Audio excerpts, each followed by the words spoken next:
ఉమ్మడి తూర్పుగోదావరి జిల్లా వ్యాప్తంగా సంక్రాంతి సందర్భంగా కోడి పందాలు ముస్తాబైపోయాయి. ఇక మొదలయ్యాయి కూడా.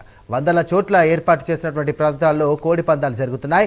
అంతేకాకుండా గుండాట, పేకాట లాంటి కార్యక్రమాలు నిర్వహిస్తున్నారు. మరోవైపు కోడి పందాల్లో గెలుపొందిన విజేతలకు కూడా బుల్లెట్ బైక్స్ బహుమానాలుగా ఇవ్వనున్నారు. ఇదే అంశానికి సంబంధించి మరిన్ని డీటెయిల్స్ అందించడానికి మాకు రెస్పాండెంట్ శ్రీరామూర్తి సిద్ధంగా ఉన్నారు. శ్రీరామూర్తి, చెప్పండి, అక్కడ కోడి పందాలకు సంబంధించి ఎలాంటి ఏర్పాటు చేస్తున్నారు, అలాగే గుండాట, పేకాట ఆడుతున్నారు, పోలీసులు ఎలాంటి ఆంక్షలు విధించారు? సాయిరామ్, ఏదైతే సాంప్రదాయబద్ధంగా కోడి పందాలు ఆడుకోవడానికి 3 రోజులు కూటమి ప్రభుత్వం అనుమతించింది. సంక్రాంతి సంబరాల్లో కోడి పందాలు లేకపోతే సరైన పండగే కాదని చెప్పి ఇక్కడ సాంప్రదాయంగా ఎన్నో ఏళ్ళుగా కోడి పందాలు వస్తున్నాయి. ఈ సాంప్రదాయంగా కోడి పందాలు ఆడుకోవడానికి కూటమి ప్రభుత్వం గ్రీన్ సిగ్నల్ ఇచ్చినప్పటికీ ఇక్కడ చూసినట్లయితే ఉమ్మడి తూర్పుగోదావరి, ఉమ్మడి పశ్చిమ గోదావరి జిల్లాలో పెద్ద ఎత్తున కోడి పందాల బరులు ఏర్పాటు చేశారు. ఇది కేవలం సాంప్రదాయ కోడి పందాలే కాదు, చాలా బెట్టింగ్లు పెద్ద ఎత్తున కొనసాగుతున్నాయి. కోడి పందాలు పెద్ద సంఖ్యలో కోట్ల రూపాయలు ఇక్కడ మారే పరిస్థితి కూడా ఉంది. అలాగే ఈ కోడి పందాల బరుల దగ్గర ఒక తీర్థం వాతావరణం ఏర్పడింది. రేపు ఎల్లుండ ప్రభల తీర్థాలు ఉన్నాయి. అదే విధంగా ఇప్పుడు కోడి పందాల బరుల దగ్గర ఏదైతే ఈ బరులు చూస్తుంటే ఇక్కడ తీర్థాలని తలపిస్తున్న పరిస్థితి ఉంది. బరుల దగ్గర ప్రత్యేకించి మళ్ళీ గుండాటలు ఇది ఒక పెద్ద జోదంగా కొనసాగుతోంది. అలాగే కొన్ని చోట్ల 3 ముక్కలాటలు అంటారు. ఆ 3 ముక్కలాటలు ప్యాకెట్ కూడా కొనసాగుతున్న పరిస్థితులు ఉన్నాయి. అయితే పోలీసులు కొన్ని చోట్ల బరుల్ని ఇప్పుడే ఇలా విధంగా అతిక్రమించి నిబంధనలు పాటించని ఆ బరుల మీద దాడులు కూడా చేస్తున్నారు. రాత్రి చూసినట్టయితే అమలాపురం ప్రాంతంలో బరులు వేయడానికి మొదలు పెడితే పోలీసులు దాడులు చేసి కొందరిని అదుపులో కూడా తీసుకున్నారు. ఇలా చూసినట్లయితే ఒక్క కోనసీమ ప్రాంతంలో 150 బరులకు పైగా వివిధ ప్రాంతాల్లో ఏర్పాటు చేసిన పరిస్థితి ఉంది. అలాగే తూర్పుగోదావరి విధంగా గెలిచిన వారికి బైక్స్, బుల్లెట్ బైక్స్ కూడా ప్రదానం చేస్తున్నట్టుగా తెలుస్తుంది. దాదాపుగా ఎన్ని కోట్ల వ్యవహారం జరిగి ఉండవచ్చు? అంటే ఈ రోజు నుంచే ప్రారంభం. ఇప్పుడైతే కొన్ని బరులు ప్రారంభమయ్యాయి. సాయంత్రానికి అన్ని బరులు కూడా అన్ని చోట్ల కూడా ప్రారంభమయ్యే పరిస్థితి ఉంటుంది. రేపు ఎల్లుండి 3 రోజులు పాటు ఈ బరులు నిర్వహించడానికి నిర్వాహకులు ఇక్కడ ఏర్పాట్లు చేశారు. భారీగా టెంట్లు ఏర్పాటు చేయటం, ఇక్కడికి యువత తెలుగు రాష్ట్రాల నుంచే కాకుండా ఇతర ప్రాంతాల నుంచి కూడా చాలా మంది ఈ కోడి పందాల్లో బెట్టింగ్లు కాసేందుకు కూడా, పందాలు కాసేందుకు కూడా తరలి వచ్చారు.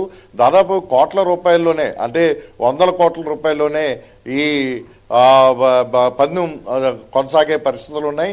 అయితే ఇక్కడ ప్రతి కోడి పందాల బరువు దగ్గర కూడా కోనసీమ ప్రాంతంలో చూసినట్లయితే కొన్ని బరువుల దగ్గర 2 బైకులు పెట్టారు. ఏదైతే ఈ బుల్లెట్లు, ఇందులో ఎక్కువ పందాలు గెలుచుకున్న వారికి, ఎక్కువ పందాలు కాసిన వారికి ఈ బుల్లెట్ బైకులు చివరిలో 2 బైకులు, బుల్లెట్ బైకులు బహుమతిగా ఇవ్వడానికి కూడా ఏర్పాటు చేశారు.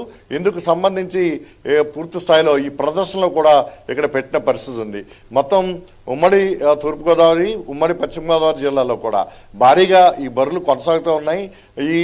ఇప్పుడు కోడి పందాలు ఇంకా మొదలు కాకపోయినా సరే ఇప్పటికే జోదం ఏదైతే గుండాట్లు ఉన్నాయో ఈ గుండాట్లు అయితే జోరందుకున్నాయి.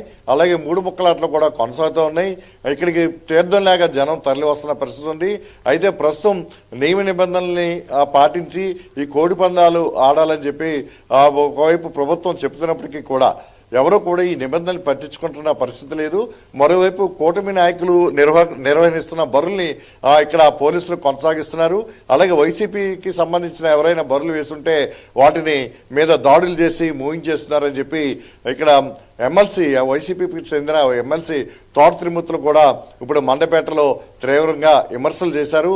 ఇక్కడ మారేడుబాకలో చూసినట్లయితే వైసీపీకి చెందిన కొంతమంది బరులు, కోడి పందాల బరులు సాంప్రదాయబద్ధంగా ఏర్పాటు చేసుకోవడానికి ఏర్పాటు చేసుకుంటే ఇక్కడ పోలీసులు దాడులు చేసి ముగించేశారని చెప్పి తోట త్రిమూర్తులు చెప్తున్నారు. అయితే అన్ని చోట్ల కూడా ఈ కోడి పందాల మీద కోట్ల రూపాయలు బెట్టింగ్లు కాస్తూ, పందాలు కాస్తూ, అలాగే గుండాట్లని ప్రోత్సహిస్తూ ప్యాకెట్లు కూడా ఆడుతుంటే కూటమి నాయకులు ఆడిస్తున్నారు. ఇక్కడ ప్రతిపక్షంగా వైసీపీ నిర్వాహకులు నిర్వహిస్తుంటే కనుక ఈ బరులు ముగించేస్తున్నారు కూడా అని చెప్పేసి కూడా ఎమ్మెల్సీ తోట త్రిమూర్తులు కూడా ఆరోపించారు.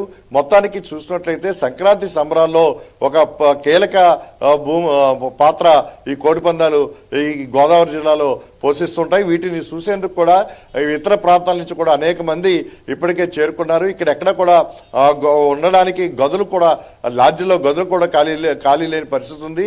కోనసీమలో అయితే మొత్తం ఎక్కడ చూసినా ప్రతి నియోజకవర్గంలో కూడా ప్రతి మండలంలో గ్రామానికి కూడా కొన్ని బరులు ఉన్నట్టుగా కూడా కొన్ని నియోజకవర్గాలు ఉన్నాయి.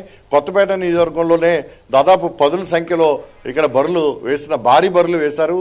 అలాగే పీగన్నవరం, రాజోలు, ముమ్మిడివరం, ఇట్లా చూసినట్లయితే కాకినాడ రూరల్, ఇక్కడ రాజమండ్రి సిటీలో కూడా ఈ కోడిపందాలు కొనసాగుతున్నాయి. అలాగే కొవ్వూరులో చూసినట్లయితే సినిమా సెట్టింగ్ని మరిపించే రీతిలో మనం చూస్తున్న విజుల్లో కూడా చాలా పెద్దది వేశారు. ఒక క్రికెట్ స్టేడియం లాగా ఇది ఏర్పాటు చేశారు. ఇక్కడ గ్యాలరీలు కూడా ఏర్పాటు చేశారు. కోడిపందాలని దూరం నుంచి కూడా తిలకించడానికి కూడా ఇక్కడ గ్యాలరీలు కూడా ఏర్పాటు చేశారు. ప్రత్యేకమైన వారికి అంటే పందెంలో కట్టే వాళ్ళని బాగా ఎక్కువ సార్లు పందెం కట్టే వాళ్ళని ముందు కూర్చునే విధంగా కొన్ని గ్యాలరీలు కూడా ఏర్పాటు చేసిన పరిస్థితి కూడా ఇక్కడ కనిపిస్తున్నాయి. ఈ సాయంత్రానికి పెద్ద ఎత్తున కోడిపందాలు అన్ని చోట్ల కూడా ప్రారంభమయ్యే పరిస్థితి ఇప్పుడు మొదలవుతుంది. Sairam. Right, thank you Sriramurthy.